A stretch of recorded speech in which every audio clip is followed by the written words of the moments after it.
세번역 사도신경으로 신앙 고백하겠습니다. 저는 전능하신 아버지 하나님 천지의 창조주를 믿습니다. 저는 그분의 유일하신 아들 우리 주 예수 그리스도를 믿습니다. 그분은 성령으로 잉태되어 동정녀 마리아에게서 나시고 본디오 빌라도에게 고난을 받아 십자가에 못 박혀 죽으시고 장사된 지 사흘 만에 죽은 자 가운데서 다시 살아나셨으며 하늘에 오르시어 전능하신 아버지 하나님 우편에 앉아 계시다가 거기로부터 살아있는 자와 죽은 자를 심판하러 오십니다. 저는 성령을 믿으며 거룩한 공교회와 성도의 교제와 죄를 용서받는 것과 몸의 부활과 영생을 믿습니다. 아멘. 거룩하신 하나님 아버지 감사합니다. 간밤에도 편히 쉬게 해주시고 새벽에 기도하는 자리에 불러주시니 감사합니다. 이 시간 저희들 마음 중심으로 주님을 경외하게 하여 주시옵소서. 예수님 이름으로 기도드리옵나이다. 아멘. 찬송가 75장입니다.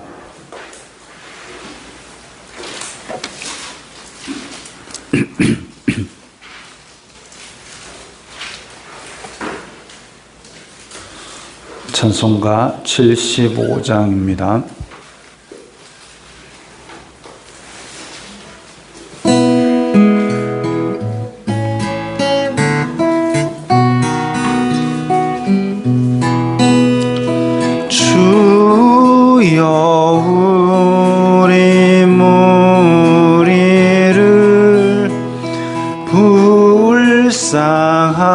불쌍하게 여기사 크신 복을 주시고 주의 얼굴 뵈소서. 주의 구원하심을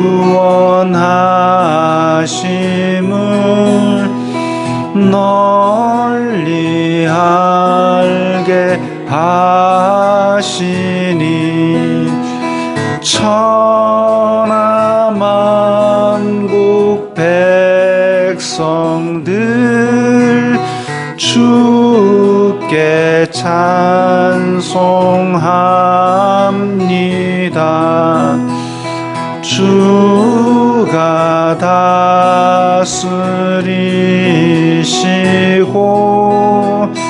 바른 심판하시니 나라들이 즐기며 기쁜 노래합니다. 땅에 나는 모든 것 주의 크신 은혜니 모든 나라 백성들 주께 찬송합니다. 하나님 우리에게 복을 내려주시니 땅의 모든 만물이 주를 경배합니다.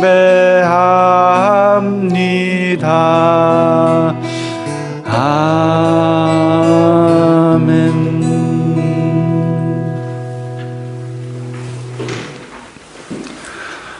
오늘 말씀은 예레미야 51장 11절부터 19절까지의 말씀입니다.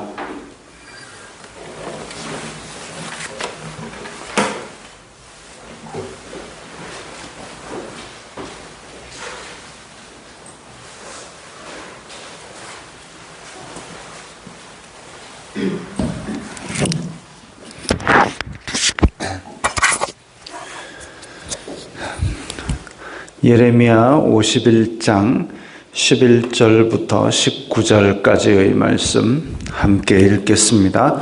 화살을 갈며 둥근 방패를 준비하라. 여호와께서 메대 왕들의 마음을 부추기사 바벨론을 멸하기로 뜻하시나니 이는 여호와께서 보복하시는 것 곧 그의 성전을 위하여 보복하시는 것이라. 바벨론 성벽을 향하여 깃발을 세우고 튼튼히 지키며 파수꾼을 세우며 복병을 매복시켜 방비하라. 이는 여호와께서 바벨론 주민에 대하여 말씀하신 대로 계획하시고 행하심이로다. 많은 물가에 살면서 재물이 많은 자여, 내 재물의 한계 곧 내 끝이 왔도다. 만군의 여호와께서 자기의 목숨을 두고 맹세하시되 내가 진실로 사람을 메뚜기같이 내게 가득하게 하리니 그들이 너를 향하여 환성을 높이리라 하시도다. 여호와께서 그의 능력으로 땅을 지으셨고 그의 지혜로 세계를 세우셨고 그의 명철로 하늘들을 펴셨으며 그가 목소리를 내신즉 하늘에 많은 물이 생기나니 그는 땅끝에서 구름이 오르게 하시며 비를 위하여 번개를 치게 하시며 그의 곳간에서 바람을 내시거늘 사람마다 어리석고 무식하도다. 금장색마다 자기가 만든 신상으로 말미암아 수치를 당하나니 이는 그 부어 만든 우상은 거짓이요 그 속에 생기가 없음이라. 그것들은 헛된 것이요 조롱거리니 징벌하시는 때에 멸망할 것이나 야곱의 분깃은 그와 같지 아니하시니 그는 만물을 지으신 분이요 이스라엘은 그의 소유인 지파라. 그의 이름은 만군의 여호와시니라. 아멘. 바벨론을 심판하시는 말씀이 계속되고 있습니다. 바벨론 정말 큰 나라고 강한 나라인데 그 안에 포로로 잡혀가 있는 이스라엘 자손들 중에서 이렇게 예레미야가 바벨론 이거 멸망할 거다라고 하면 현실감이 없어 보입니다. 지금 우리나라가 쫄딱 망하고 다 포로로 잡혀가지고 지금 왕이고 귀족이고 다 삽질하고 있는데 그 운하를 파는 작업에 이스라엘 백성들 투입돼가지고 그래서 다 지금 귀족도 땅 파게 만드는 그런 강대한 나라가 어떻게 멸망한단 말이냐. 근데 하나님께서는 계획을 오늘 본문에 말씀하시고 계획하시고 행하신다 그랬습니다. 그러니까 어떤 일이 있고 나서 내 그래 될 줄 알았다 이거 아니고 하나님께서 미리 말씀하시고 그리고 그에 대한 계획이 있고 그리고 그것을 실천하신다는 거죠. 실행하시는 능력이 없으면 미리 말만 해가지고 그냥 떠들기만 떠들어놓고 실제로 실천을 안 하는 그런 건 사람이나 그렇고 하나님께서는 계획하시고 그것을 세상에 어떤 방해가 있다 할지라도 이루십니다. 말씀하시고 계획하시고 행하신다.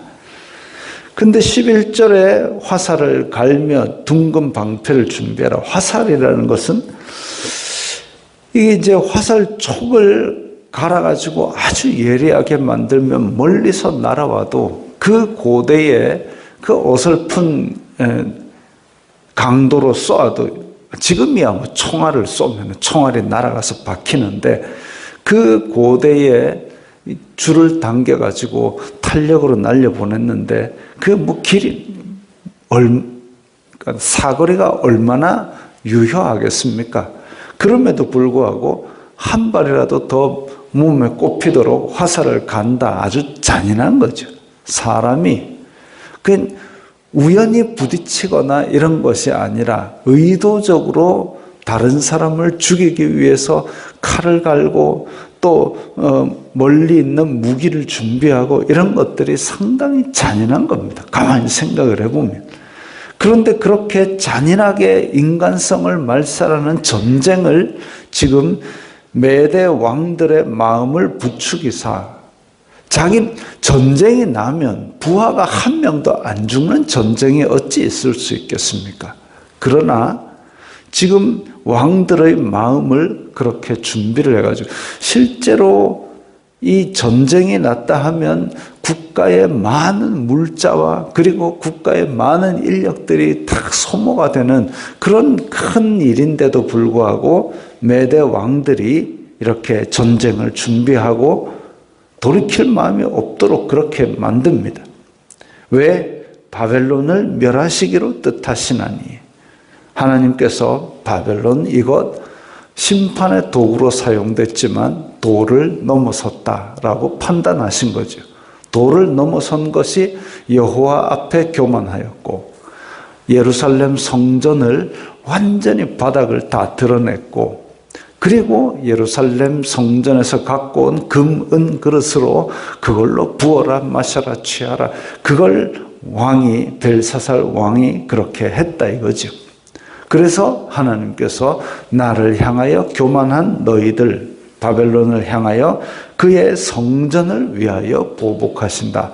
하나님께서 하나님의 백성을 만나는 은혜의 자리를 만들어 놓은 게 성전인데 건물 자체가 무너진 게 문제가 아니라 하나님께서 하나님의 백성을 만날 자리를 뿌리를 뽑아버렸다. 이걸 위하여. 그리고 거기에서 갖고 온 금, 은, 그릇 자체가 중요한 게 아니라 하나님을 모독한 거죠. 그래서 벨사살 왕에게 너는 함량 미달이다라고 그렇게 벽에다 쓰신 겁니다. 메대 왕들의 마음을 부추기사 이랬는데 메대는 약한 나라였을 때, 작은 나라였을 때는 북쪽의 아수르에게 조공을 바치고 있다가 그러다가 나중에 바벨론하고 메대하고 연합군으로 쳐들어가서 아수르를 정복했는데 그 다음에 또 메대는 조용히 살아남아 있다가 바사, 페르시아 왕국하고 연합해가지고 바벨론을 멸망시키는 데 큰 역할을 하게 됩니다. 그리고 나중에는 페르시아의 일부로 들어가 버리게 됩니다. 그러니까 메대라는 나라는 역사에 어떤 주된 역할을 한 게 아니라 보조 역할을 하는 그런 나라였지만 하나님께서 들어 쓰셔서 바벨론을 그 큰 강대국 바벨론을 멸망시키는 그런 도구로 사용하신 것이죠. 물론 주도적인 역할은 아닙니다. 자, 그래서 하나님께서 그의 성전을 위하여 보복하시면서 말씀하신 대로 계획하시고 행하신다 그랬습니다. 13절에 많은 물가에 살면서 재물이 많은 자여, 바벨론이죠. 티그리스 유프라테스 강이 흐르는 그 비옥한 땅에서, 그래서 고대 문명의 발상지가 되었는데 그 티그리스 유프라테스의 비옥한 땅에서 풍부한 부를 오래전부터 누리고 고대 문명을 발달시켜 왔는데 그렇게 고대 문명을 발달시켜 온 나라라도 재물이 많은 자여 내 재물이 끝이 왔도다. 그것이 너를 구원하지 못한다라는 겁니다.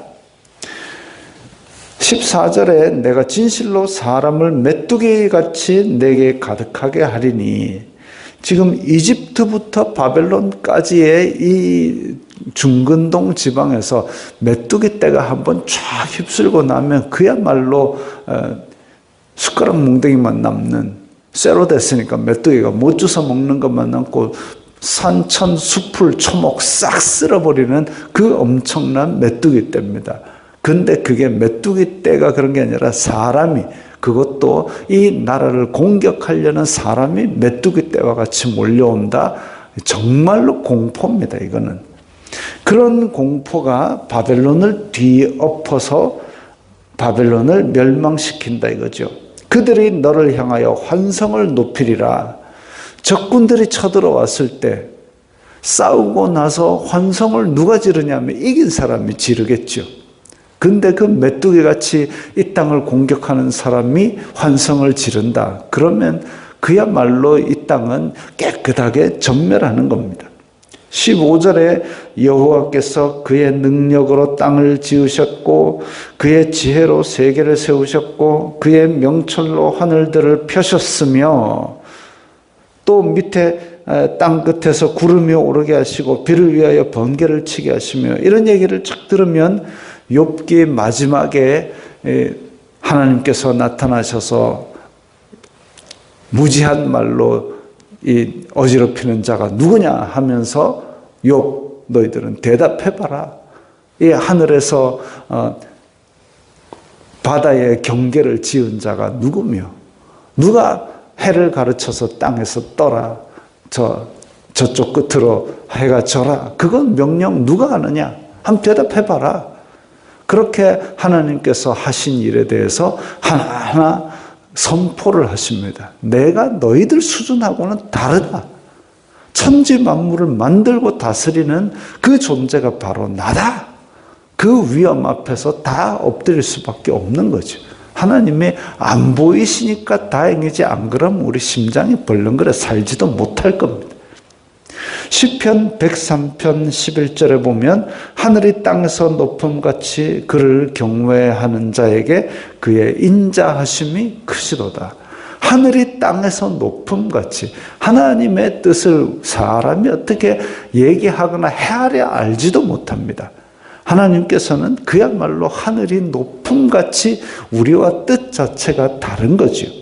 12절 동이 서에서 먼 것 같이 우리의 죄과를 우리에게서 멀리 옮기셨으며 시편 103편 12절입니다. 하늘이 땅에서 높음같이 우리가 헤아릴 수 없는 지혜를 가지고 계신데 그 하나님께서 그 헤아릴 수 없는 지혜로 어떻게 하시냐면 우리의 죄과를 용서하시는 큰 지혜를 베푸신 겁니다. 그게 우리는 이 말씀이 성취된 것이 예수 그리스도를 통해서 이루어진 줄을 알지요.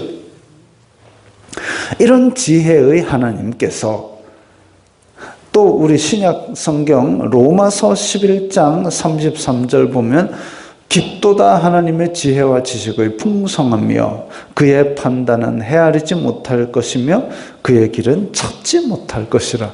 사람이 아무리 신경 쓰고 지혜를 끝을 가지고 온다 해도 하나님의 지혜는 그는 우리가 헤아릴 수가 없습니다. 그런 지혜의 하나님께서 이 세상을 만드셨을 때에 그리고 이 세상에 이런 나라들을 세우셨을 때에 의미 없이 만드신 게 아니죠. 다 하나님께서 어떤 목적을 이루시기 위해서 만드시고 세우시고 다스리시고 흥망성쇠를 주관하십니다. 그럴 때에 그 목적은 도대체 무엇이냐? 하나님의 백성을 향한 언약을 이루시는 거죠. 최종적으로는 에덴 동산에서 만드셨던 그 아름다운 교제를 회복시키고 죄 없는 하나님 나라를 완성하시기 위해서 회복시키시는 겁니다. 죄 없는 나라.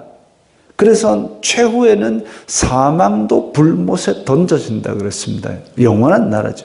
에덴에서는 생명나무 열매를 따먹어야만 그 생명을 유지하고 영생을 누릴 수 있었다면 이제 최후의 심판 이후에는 사망도 불못에 던져지니까 그때는 이제 하나님의 영광 안에서 우리가 영원히 살 수 있는 거죠. 다른 거 없이도.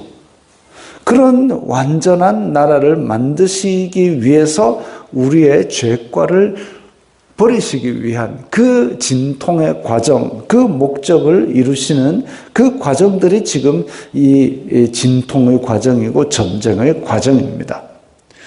그래서 번개를 치게 하시며 그의 곳간에서 바람을 내시는 이런 놀라운 지혜, 헤아릴 수 없는 지혜를 가지셨는데 그런 하나님을 의지하고 거기에 줄대고 서는 것이 아니라 사람은 17절에 어리석고 무식하도다.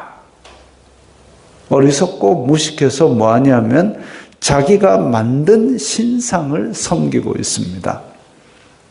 어렸을 때, 아니 지금도 어떻게 그게 누가 전수했는지 모르겠는데 애들이 가위바위보 하라 그러면은 그냥 가위바위보 안 하고 뭐 합니다.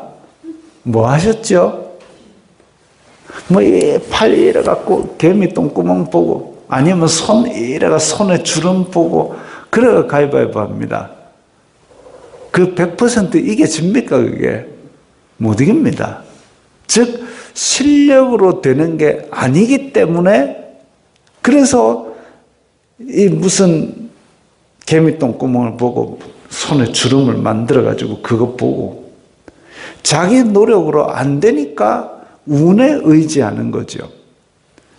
근데 심지어는 한 나라를 좌지우지하는 정치인들도 그래서 점성술사 뭐 이런 사람들을 바벨론 왕의 주변에 두어서 그로 말미암아 국정을 이렇게 조언을 하게 만들고 사실은 다니엘도 그런 박사의 한 일종으로서 왕의 옆에 측근으로서 활동을 했었던 거죠. 그러나 다니엘은 살아계신 하나님께 기도함으로 말미암아 그의 말이 권능이 있었기 때문에 왕 하나 바뀌고 둘 바뀌고 왕조 나라가 바뀌었는데도 다니엘은 여전히 그 자리를 유지를 했던 겁니다. 왜?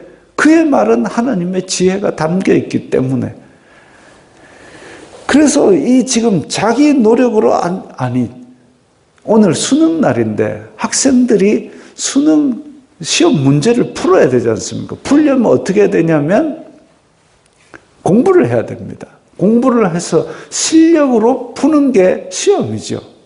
근데 거기서 연필에다가 점꽁 2개, 3개 찍어 연필 또로로 굴려가지고 이렇게 한다? 실력이 없는 애들이죠. 지가 풀 수 없으니까 그거라도 의지하는 겁니다. 뭐 연필을 굴리든 주사위를 굴리든 상관이 없죠. 그런데 이 지혜의 끝, 헤아릴 수 없는 지혜를 가지고 세상을 다스리시는 하나님을 의지하지 아니하고 자기가 만든 신상, 금이, 은이, 돌이 뭔 운을 갖다 주겠습니까? 산에 올라다니다 보면 그거 있습니다. 돌로 이렇게 돌탑을 똑똑똑똑 쌓아 맨 위에 꼭대기 탁. 누가 그럽니다. 아, 이거 왜 이렇게 쌓았을까요? 그러니까 그 위에 맨 위에 돌 딱 얹어갖고 이거 안 떨어지면 소원이 이루어진대요. 돌이 뭔 소원을 이루어줍니까? 그러니까 자기의 욕심, 이런 것이 자기 노력으로 안 된다는 걸 스스로 고백하는 거예요. 돌만도 못한 인생을 사는 그게 말이 되겠습니까? 자기가 만든 신상은 결국은 수치입니다. 생기가 없습니다. 헛된 것입니다. 그런데 반면 19절에 야곱의 분깃은 야곱이 가진 것은 이스라엘 자손들이 가진 것은 나 여호와다.